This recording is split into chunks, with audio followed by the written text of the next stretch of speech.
Bun găsit din nou, dragii mei! Astăzi vom începe suita bâtelor, da? Intrăm în lumea creativității, a vitalității, a intuiției.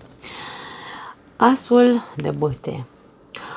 Asul de bâte ne vorbește despre un nou început plin de pasiune. Ceva care arde, da? Vei începe o nouă etapă a vieții tale cu mult mai mult curaj, cu mult mai multă vitalitate și pasiune, da? Deci toate aceste trei cuvinte sunt amestecate în bâte. Bâtele înseamnă ceea ce ne arde pe dinăuntru, da? Focul care arde în noi, viața pe care o avem, sau, hai să spunem așa, vălvătaia de viață pe care o avem și o punem în mișcare. Asul de bâte te poate reprezenta pe tine ca energie sau o altă persoană și ce vrea să ne spună este că dacă vorbim despre o persoană, vorbim despre o persoană extraordinar de curajoasă. Da? Curajul este unul dintre cuvintele, să spunem așa, care reprezintă zona bâtelor, da? Lumea bâtelor. Așadar, aici vorbim despre o persoană care are curajul să acționeze, o persoană care are curajul să meargă înspre ceea ce îi spune inima, pasiunea care arde în el, da? Este chemat să facă ceva pe pământ și el își va urma acel drum, da? Este, hai să spunem așa, energia vitală. Reprezintă asul, da? Ca energia ta. Ești plin de energie să poți să faci orice simți că vrei să faci. Dacă vorbim despre o acțiune, este acțiunea de, poate pentru unii ar putea să fie acțiunea să te îndemne să acționezi, să oferi, sau să te îndemne să acționezi, să știi să primești sau să ceri. Este vorba aici despre posibil să vorbim despre o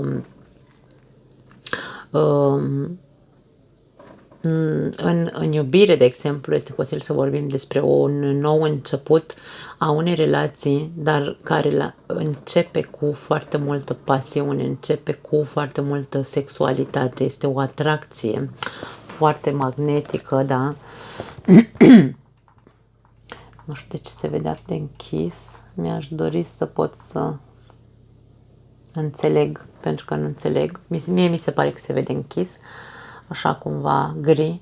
În fine, trecem peste. Dacă vorbim despre un eveniment, aici putem să vorbim despre un eveniment în care ori primești o ofertă, de exemplu, care te pasionează foarte tare, vorbim despre creativitate, ori aici în privința banilor, da?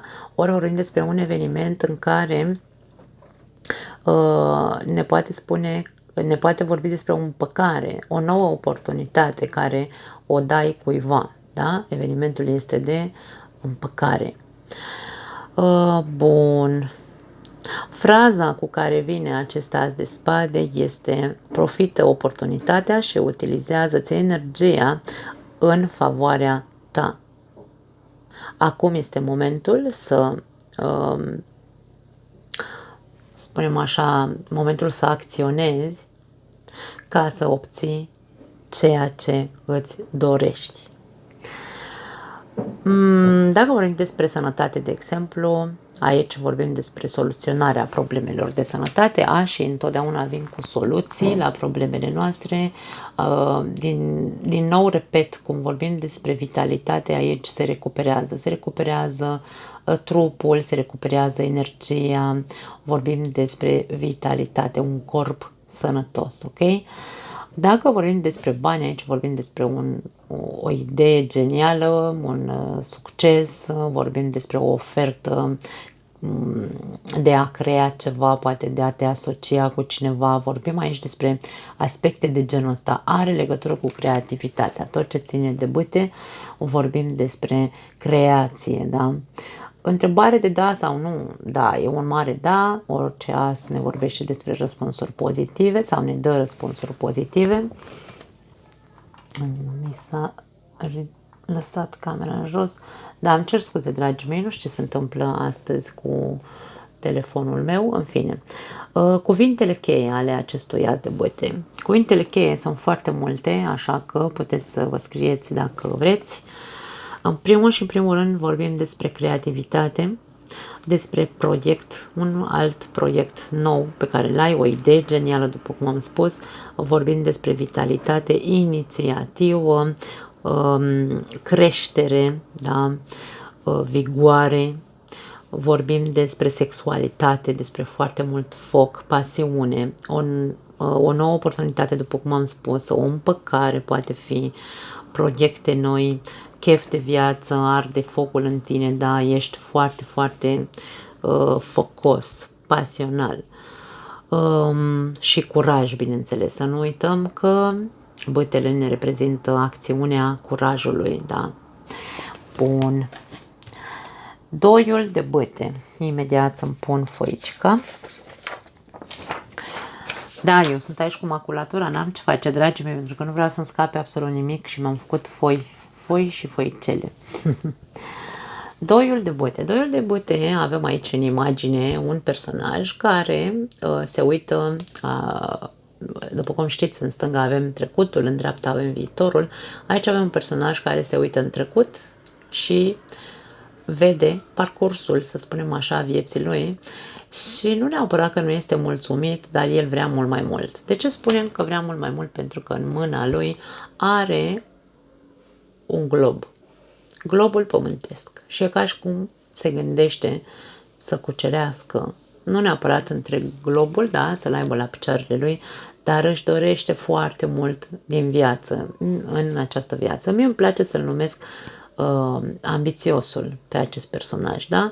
Reprezintă o persoană ambițioasă, așadar, dacă vorbești despre energia ta sau alte persoane, vorbim despre persoane ambițioase cu obiective mari sau obiective mărețe, da? Prin acest glob, care au un statut, atenție, pentru că aici avem o persoană foarte bine îmbrăcată, care este în vârful unui castel, dacă ne uităm bine, vedem cu claritate că aici avem ca și cum ar fi pe acoperișul unui castel și se uită în zare, își vede parcursul și cu toate că are un statut și nu-i lipsește, poate nu-i lipsește nimic, această persoană vrea acel glob în mâna lui, să aibă lumea la picioare cumva. Așadar, ești ambițios și este foarte ok, nu e nimic rău în asta. Dacă vorbim despre o acțiune, acest doi de bâte ne poate vorbi despre, hai să spunem că trebuie să acționezi, să-ți duci la îndeplinire acele planuri pe care ți le-ai făcut cândva. Privind în trecut, acest personaj ne spune că și-a făcut planuri cândva, doar că poate nu le-a pus pe toate în aplicare și aici te invită la acțiune, da? Puneți planurile pe care le ai în acțiune. Dacă vorbim despre un eveniment, vorbim despre, hai să spunem așa, această persoană fiind în așteptare, ar putea să fie un eveniment prin care să treci în momentul de față, care să îți spună că ca tu să poți ajunge la acest obiectiv de a avea mai mult în viață, trebuie să știi când să aștepți, să știi când să acționezi și așa mai departe. Deci evenimentul ar putea să vină cu o pauză cumva, ca să poți alege următorul obiectiv sau următorul drum. De ce spun asta? Pentru că următoarea carte este Treiul de bâte, care ne vorbește despre călătorii, despre drumuri, da? Despre schimbare de casă, schimbare de locație. Și aici ar putea ca evenimentul să aibă loc și tu să trebuiască să, nu neapărat să iei o decizie, fiind numărul 2, ar putea să ne vorbească despre faptul că trebuie să decizi încotro te duci sau să decizi cu ce alt următor proiect să începi. Da. Bun. Fraza cu care vine acest doi de bâte este: du-te în căutarea dorințelor tale sau obiectivelor tale, decide să continui și să ieși în lume pentru a cuceri succesul, să spunem așa, da? Pentru că aici avem ambițiosul și el va putea ajunge acolo unde își dorește. Dar bineînțeles că trebuie să se miște înspre acele obiective pe care le are. Așadar, mișcă-te, nu sta pe loc, decide să ieși în lume ca să poți să ajungi la acel succes. Această persoană ne arată faptul că cumva se simte capabil să facă, să-și transforme visele în realitate, da? Pentru că acel glob din mâna acestei persoane este un vis, este o dorință pe care o are. Așadar, putem să spunem că te poți încrede și trebuie să simți că ești capabil să faci realitate visele tale. Dacă vorbim despre sănătate, n-aș spune că aici vorbim despre probleme de sănătate. Poate că această mantie roșie sau îmbrăcămintea pe care o are această persoană ar putea să ne spună că este o persoană destul de agitată. Bâtele ne vorbesc despre agitație, da? Este o persoană foarte nervoasă, între ghilimele, da? Și poate că aici vorbim despre anumite probleme din punct de vedere al agitației interioare, da? N-aș spune dezechilibre cu adevărat, n-aș spune probleme de sănătate cu adevărat, dar sistemul nervos are legătură cu sănătatea, trebuie ținut cont, da? Pentru că mai avem cum avem aspectul foarte clar al ambițiosului, ambițiosul poate fi în proiectele lui, la locul de muncă sau în afaceri, ar putea să nu bage în seamă sănătatea. Și aici ar putea să fie faptul că este o persoană foarte vulcanică din cauza bâtelor. Putem să vorbim de dezechilibre de genul ăsta, da? Că nu ești atent la sănătate. Dacă vorbim despre bani, vorbim despre o persoană de succes. Pentru mine este foarte clar că aici avem o persoană foarte ambițioasă care își va atinge scopurile, indiferent cât de înalte sunt acele scopuri, da? Deci probabil că în afaceri ți se spune să fii ambițios în continuare, să fii creativ în continuare, să-ți urmezi acele vise și în afaceri și la locul de muncă. Dacă ești ok la locul de muncă și vrei să promovezi, fii ambițios pentru că poți să ajungi la promovare, da? Întrebare de da sau nu este da, bineînțeles. În momentul în care vorbim despre o persoană ambițioasă, nu avem cum să spunem nu. Cuvintele cheie ale acestei cărți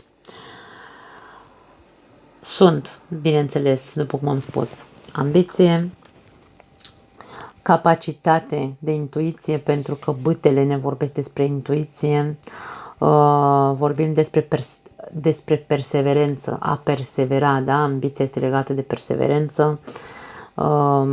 Vorbim despre succes în această carte, vorbim despre așteptare a momentului potrivit, da? Sau așteaptă ca să vezi cu ce alt proiect poți să ieși, după cum am spus mai devreme.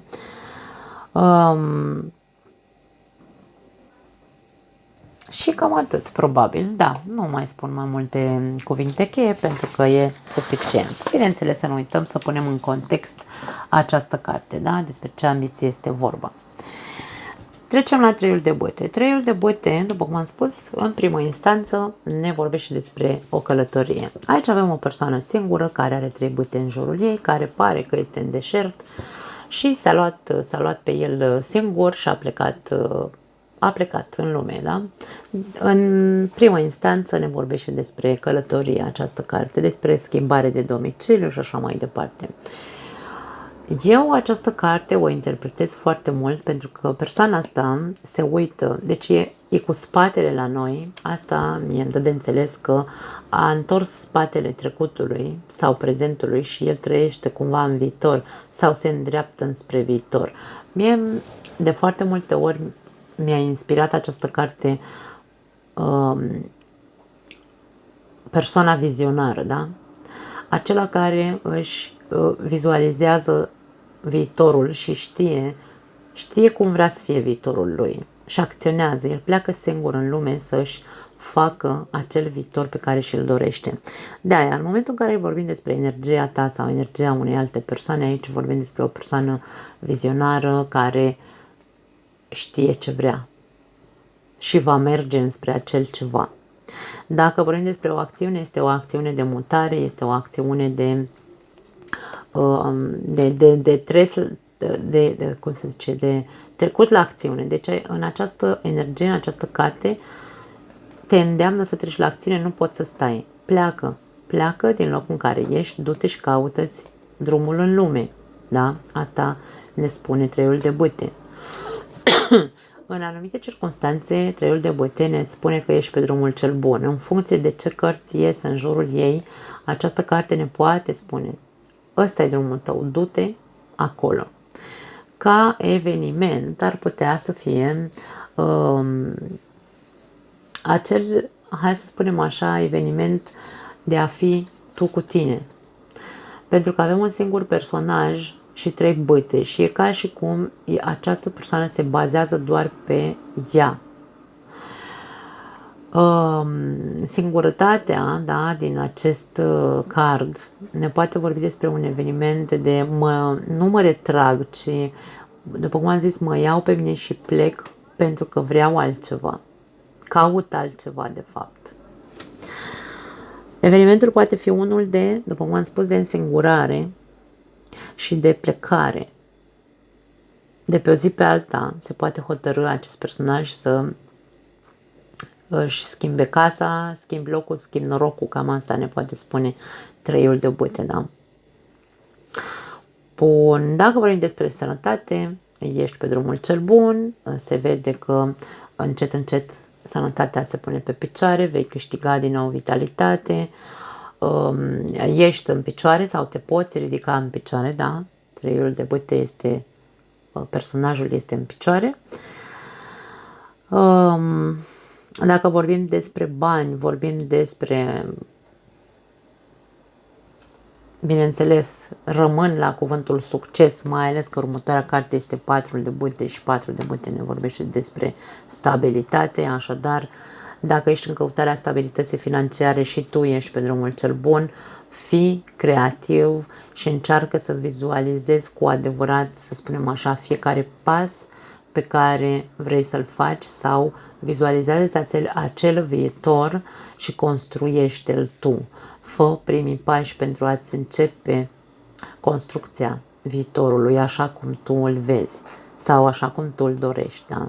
Este o carte de succes, este o carte n-avem cum, de la ambițios trecem la vizionar și apoi trecem la stabilitate. Deci este clar că trebuie să privim și la secvența cum apar cărțile. Da? Deci, fraza cu care vine acest trei de bâte este ai făcut un mare, hai să spunem așa, ai făcut un mare drum sau o mare călătorie, ai învățat din erorile tale și ne spune că dacă ești în căutarea a ceva nou și tu știi că ai ce să oferi lumii și este momentul să pui în practică toate, să zicem așa, puterile tale, da? Și de-aia spun că mult mai mult viziunea. Puneți în practică viziunea ca să poți să ajungi acolo unde îți dorești. Cuvintele cheie ale acestui card sunt în primul și în primul rând călătorie, da? Viziune, virtute, creația viitorului, căutarea noutății, căutarea unui alt drum în viață, unei alte vieți, da? Este o căutare continuă. Treiul de bâte caută mereu și stă mereu cu ochii în viitor, să spunem așa.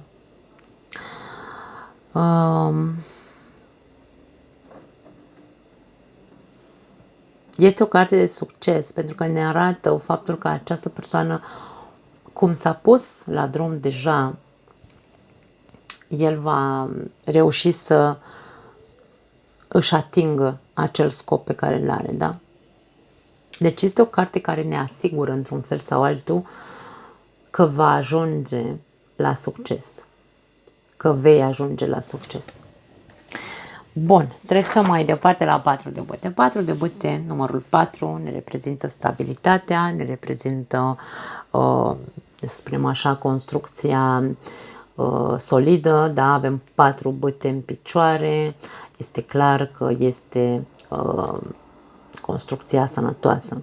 În această imagine avem două personaje acolo în fundal, ieșind dintr-un castel sau dintr-un orășel și se îndreaptă înspre acest portal, da, de 4 bâte, unde avem aici ghirlande și așa mai departe. Ei bine, ce vrea să ne spună în prima instanță este că ești binevenit în acest loc. În momentul în care vorbim despre secvența cu 3 de bâte, că tu ai plecat la drum, te-ai mutat sau ai plecat în lume, vei ajunge într-un loc în care vei fi primit cu brațele deschise. Este prima, să spunem așa, primul feeling pe care l-am avut eu când am văzut cărțile așezate așa, da? Una lângă alta. Această carte ne exprimă bucuria, să spunem așa, fericirea, armonia, binele din jur, da? Deci o energie foarte, foarte plăcută vedem în această carte.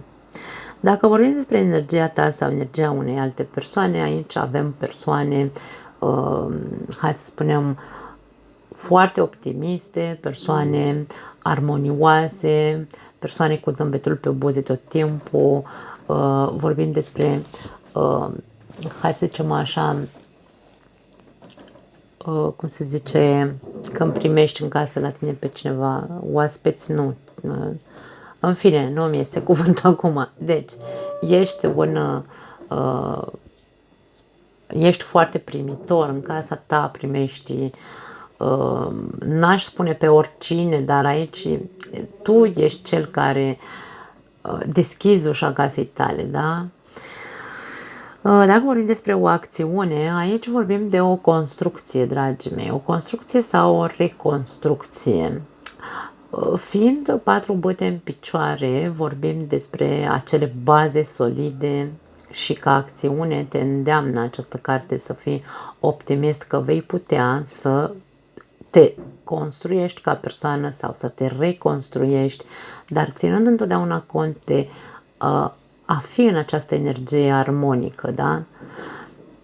Dacă vorbim despre un eveniment, aici putem să vorbim despre o logodnă, putem să vorbim despre o nuntă, despre o aniversare, despre o petrecere, nu știu, poate fi pur și simplu că te duci la o discotecă. Poate să fie legat de acest gen de evenimente, sărbătorirea alături de cei dragi ție, sărbătorirea unui eveniment plăcut.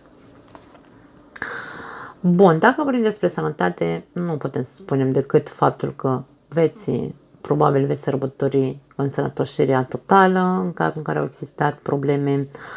Dacă nu sunt probleme, nu sunt probleme. Această carte nu aspectează niciun fel de problemă. Dacă vorbim despre bani, aici este vorba despre un succes, despre o materializare cu adevărat, sănătoasă, împământată, să spunem așa, cu toate că aș vorbi despre bâte, dar fiind bâtele în picioare, este vorba despre construcția probabil a unei afaceri sau, în sfârșit, vorbim despre un loc de muncă în care tu poate te simți ca acasă. Deci este o armonie acolo în jurul tău și la locul de muncă și în afacere, totul merge bine, da? Întrebarea de da sau nu, bineînțeles, este un răspuns pozitiv, iar fraza cu care vine această carte este: bucură-te de succes, dar nu dormi papuci, cum se spune la noi, da? Nu te lăsa niciodată din creștere. Învață și trăiește. tot timpul suntem în creștere, tot timpul suntem în învățare, în studiu. Am spus că aceste 4 băte în picioare, numărul 4 ne vorbește despre construcție solidă, așadar nu rămânem doar la construcția solidă, ci și ridicăm această casă și continuăm tot timpul să creștem și să creștem. Da, asta vrea să ne spună această frază. Dacă vorbim despre cuvintele cheie, vorbim despre, după cum am spus, fericire, bucurie, armonie, prosperitate, regăsire ar putea să fie aspectată în etalare, bineînțeles, și regăsirea cu prietenii din trecut sau cu familia. Este o carte care ne poate reprezenta familia. Ce cuvinte cheie mai avem aici? Succes am spus. Construcție solidă, să nu uităm. Vorbim despre logodnă, căsnicie. Poate fi și sărbătorirea unui naștere, unui copil, un botez, da? Deci tot ce are legătură cu această sărbătoare, da? Această sărbătorire.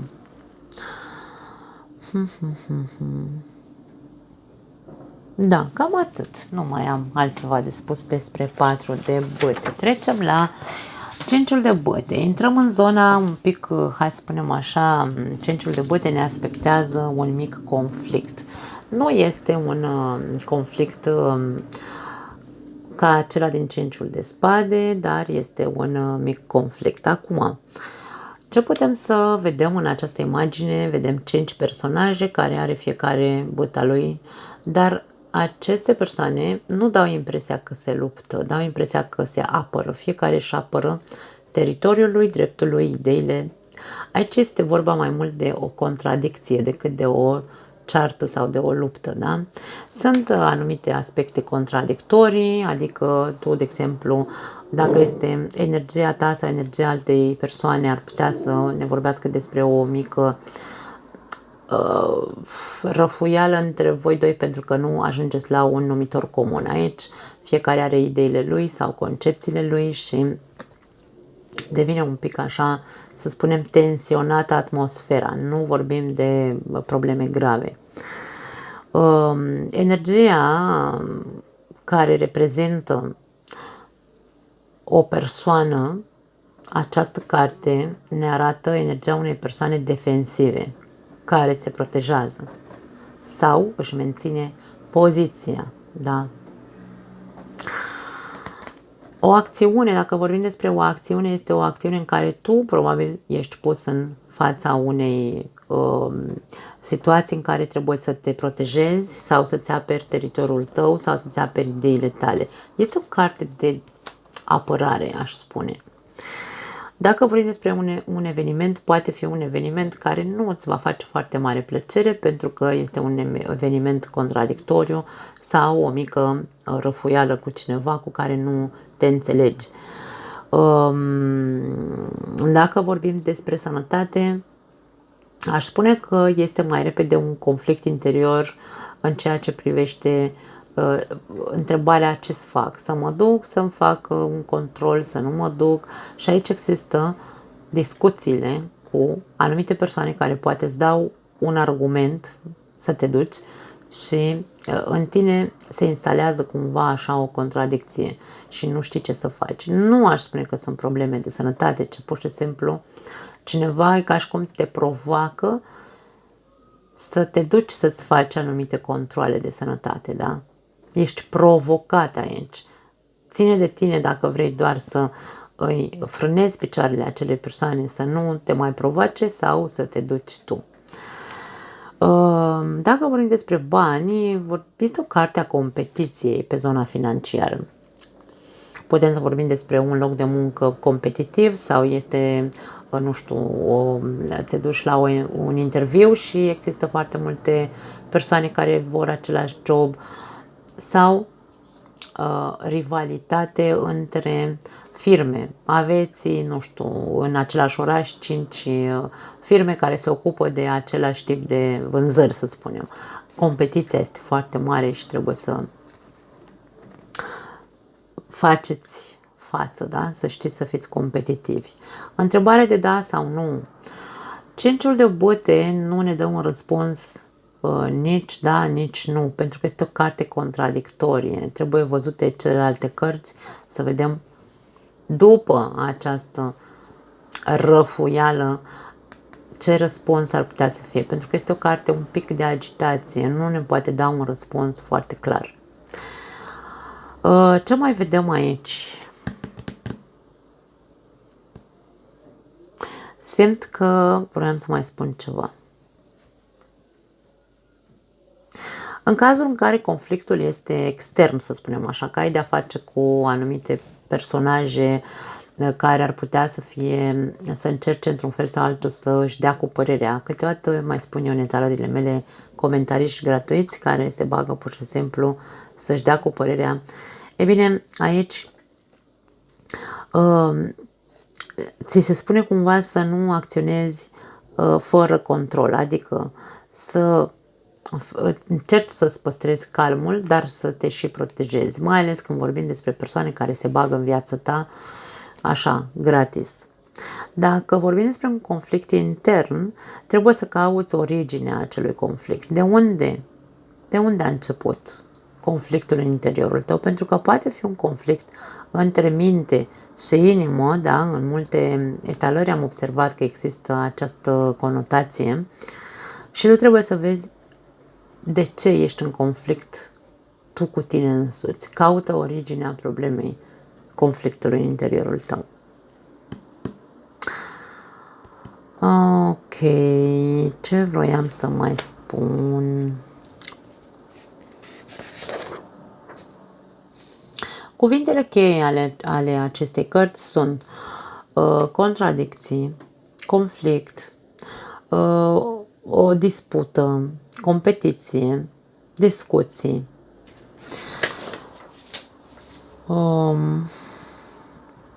protecție, apărare, așadar apărăți teritoriul. Comparație, atenție, poate fi o carte a comparației, da? Deci conflictul din interiorul tău ar putea să fie din cauza că te compari cu alte persoane, mai ales când vorbim despre acea competiție de la locul de muncă. Poate fi. Vedeți, de-aia mi-am scris cuvinte, pentru că după aia uit tot ce vreau să spun și când văd îmi aduc aminte. Bun. Da, cam atât. Ne oprim aici cu Cinciul de bâte. Este o carte, mie mi se pare că este o carte pozitivă. De ce nu-i văd nimic negativ la Cinciul de bâte? Trecem la Șasele de bâte. Șasele de bâte este o carte a succesului. Aici, în această fotografie, vedem o persoană pe un cal alb, o persoană, deci că e Cezar care se întoarce de la luptă, deci că a câștigat aici, a cucerit Egiptul, da? Da, glumesc. Vedem că are bâta în mâna lui aici, vedem că are lauri aici, avem lauri pe capul lui, deci este o persoană care a luptat, a dus o luptă și a câștigat-o, a ieșit învingător, da? Aceste bâte din jur, aici vedem persoane, că el s-a întors aici acasă, să spunem, da, în orașul lui. Aceste persoane au bâte în mână, unele sunt drepte, la fel ca bâta lui, iar altele sunt un pic înclinate. Ce vrea să ne spună o bâtă înclinată? La fel cum o bâtă, cum o spadă înclinată ne vorbește despre o persoană defensivă, bâtele înclinate ne vorbesc despre persoane care ar putea să fie invidioase, care nu prea sunt așa foarte mulțumite de succesul pe care îl ai tu. Șasele de bâte ne arată o persoană în lumina reflectoarelor, da? Pentru că aici vedem o persoană de succes. Așadar, invidia în jur poate fi destul de mare. Orgoliul din această persoană, care este o parte, să spunem așa, negativă a acestei cărți, este expus în spatele drept și fruntea sus. Da, nu știu, se face șarful bine. Acum, avem spatele drept, pieptul în față, bărbia ridicată, calul, până și calul are o poziție, uitați-vă la fața calului, da? Deci aici avem aspectat acel orgoliu. Eu am înfrânt inamicul, eu am câștigat bătălia, eu sunt cineva și vreau să fiu recunoscut. Asta este partea negativă a 6-lui de bâte. Nu spune nimeni că nu-și merită poziția, că nu-și merită să fie în centrul atenției, dar poate ajunge la nivel de ego atât de mult inflamat încât să, știu și eu, depinde de cărțile de care e înconjurat. Această carte poate să fie acea persoană care calcă pe cadavre, da? Și vrea să arate și vrea să aibă sclavi la picioarele lui. Pot fi aspectate toate aceste chestiuni, să spunem așa.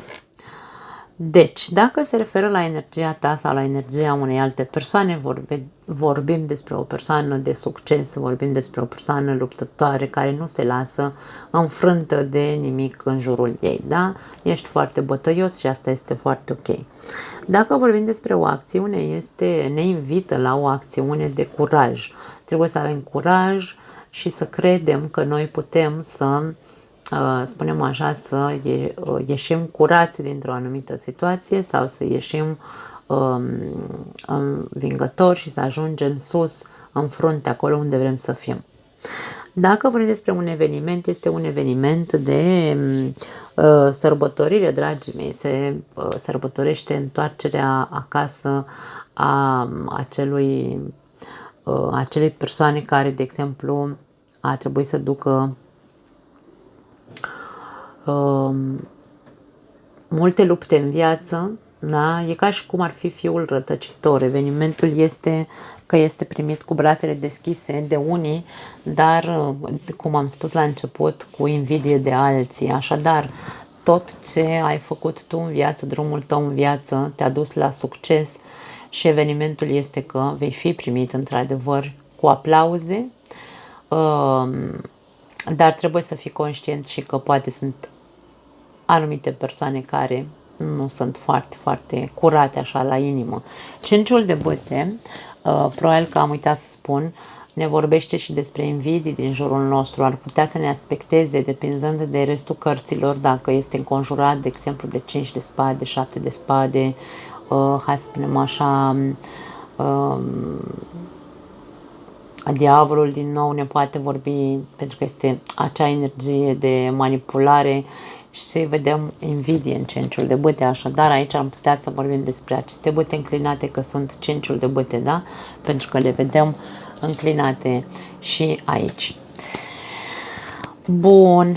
Dacă vorbim despre sănătate, este, dragii mei, să iese foarte poate după o lungă perioadă de convalescență, aici ieși învingător, indiferent ce probleme de sănătate ai avut. În această carte ne spune că vei învinge boala sau vei învinge perioada în care nu ai fost ok din punct de vedere al sănătății. Dacă vorbim despre bani, finanțe și așa mai departe, vedem succes, vedem orgoliu, ar trebui să fii mândru de tine. Este cartea mândriei. Sunt mândru unde am ajuns pentru că am ajuns pe propriile forțe. Au fost bătăliile mele, le-am dus până la capăt și am ajuns în vârf. Da? Este o carte de succes din punct de vedere financiar. Promovare la locul de muncă ar putea să fie de aia, ar putea să existe varianta cu invidioșii sau aici este câștigul acestei competiții despre care vorbeam, da, mai devreme. Întrebare de da sau nu, bineînțeles, răspunsul este pozitiv. Fraza cu care vine această carte este: ești pe punctul de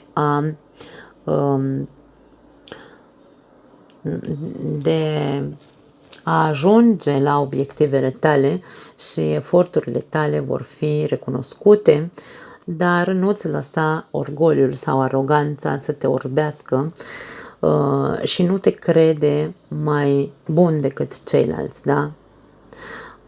Agață-ți bine sau ține-ți bine ego-ul în frâu, ni se spune aici ca frază, da?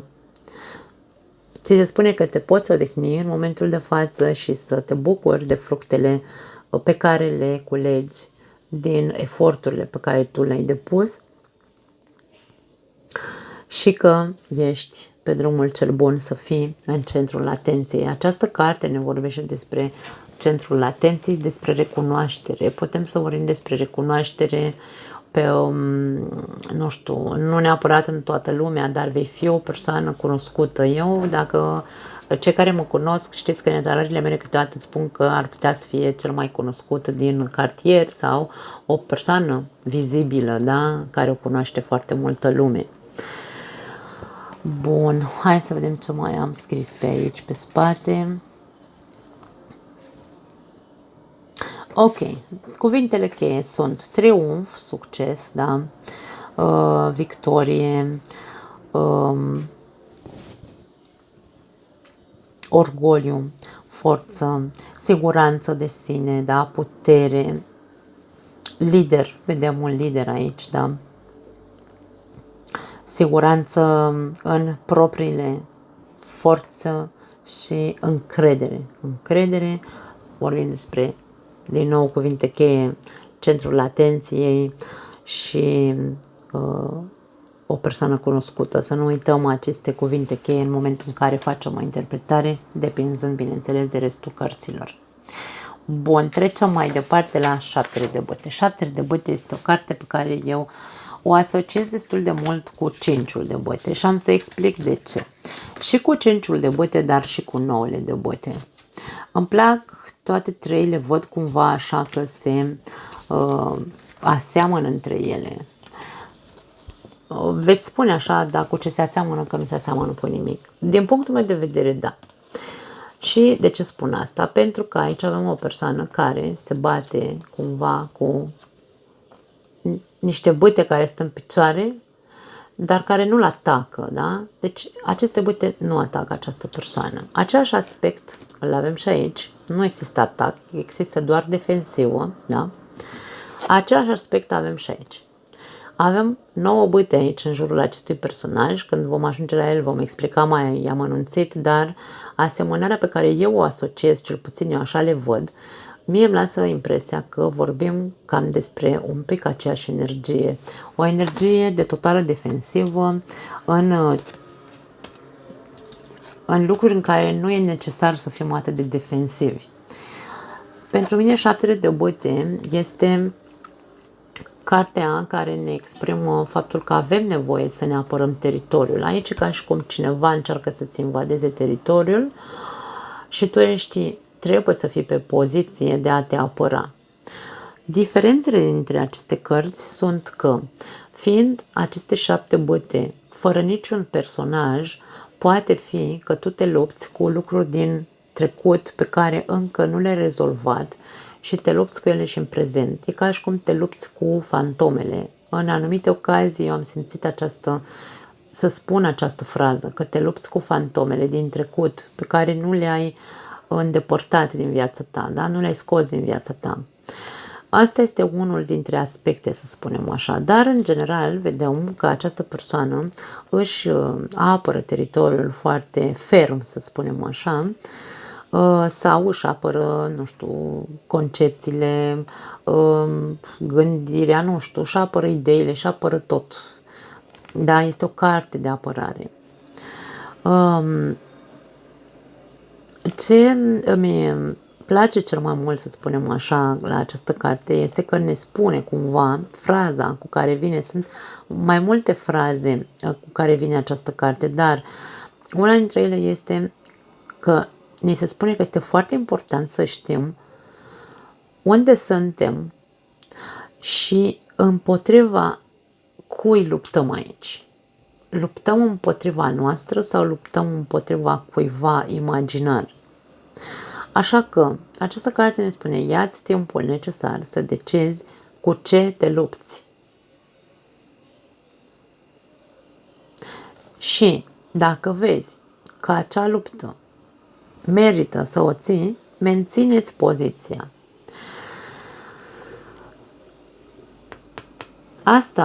Această frază se potrivește foarte mult, de exemplu, dacă tu vrei să-ți aperi drepturile la locul de muncă. Da, trecem direct acum ca să pot să explic de ce văd eu așa această carte.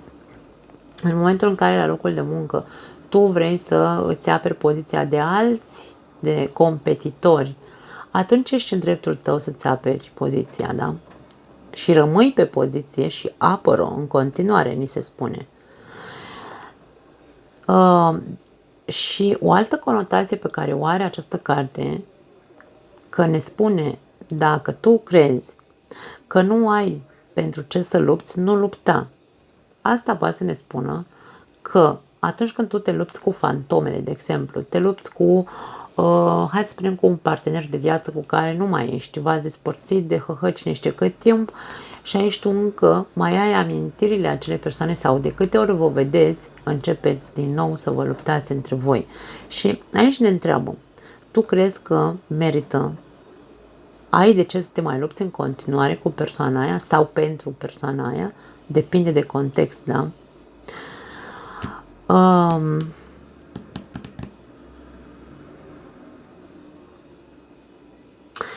O altă, să spunem așa, frază foarte interesantă este că dacă tu ești obișnuit să fii în defensivă tot timpul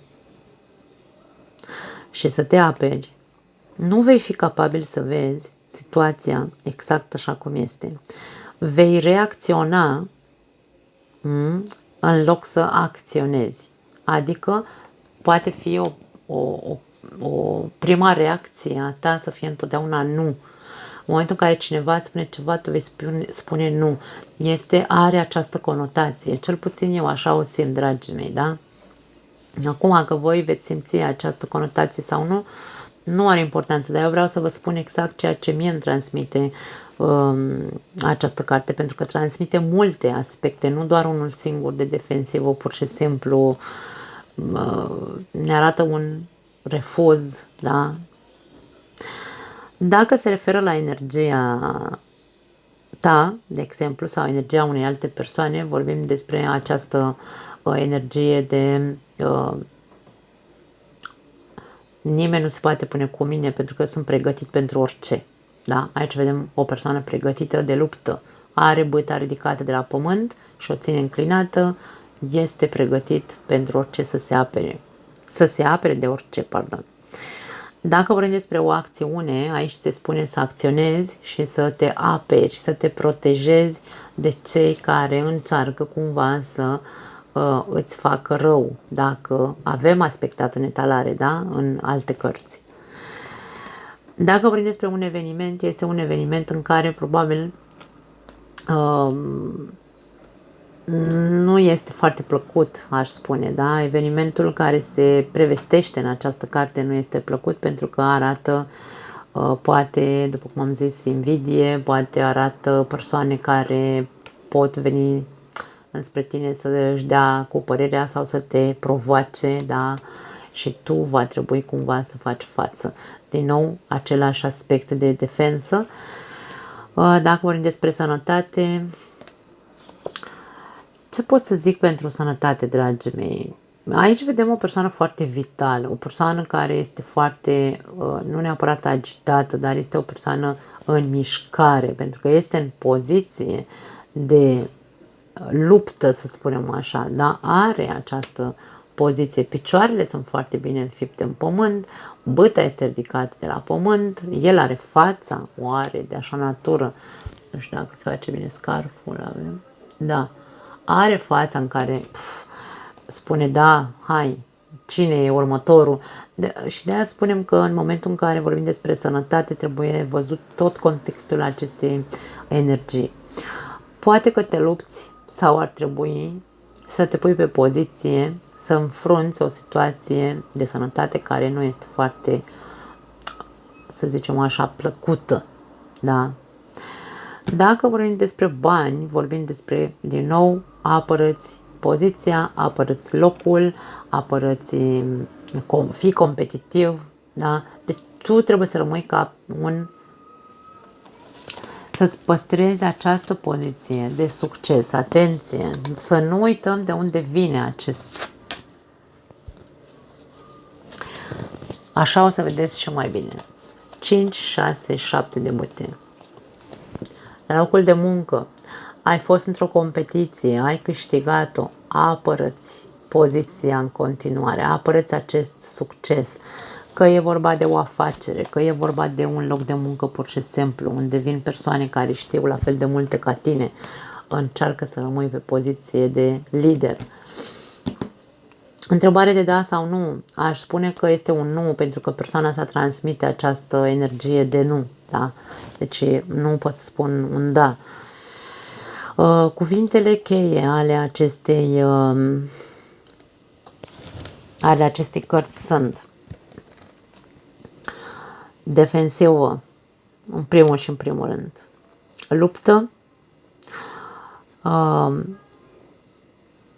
credințe limitative ar putea să fie în alte aspecte. Eu am văzut, mai ales la o anumită zodie, nu voi spune, dar am văzut anumite aspecte care în întreaga etalare care mi-au dat de înțeles că există anumite credințe limitative. Este o carte a limitării, da?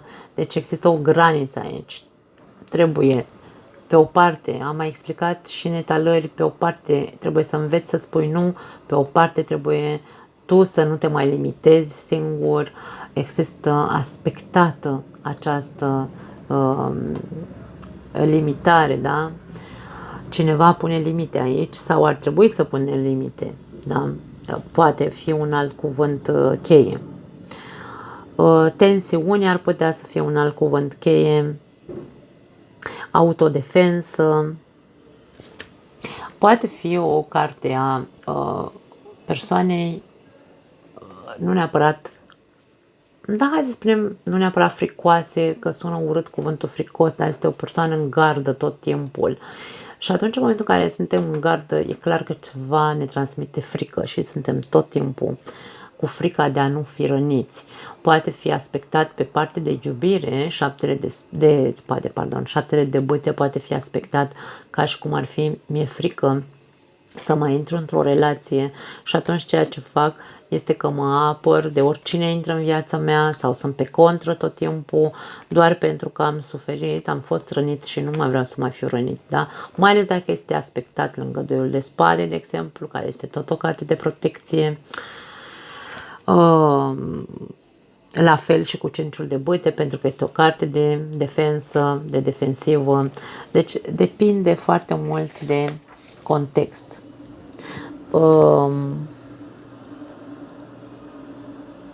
Nu știu dacă mai am alte cuvinte cheie care aș putea să le mai spun.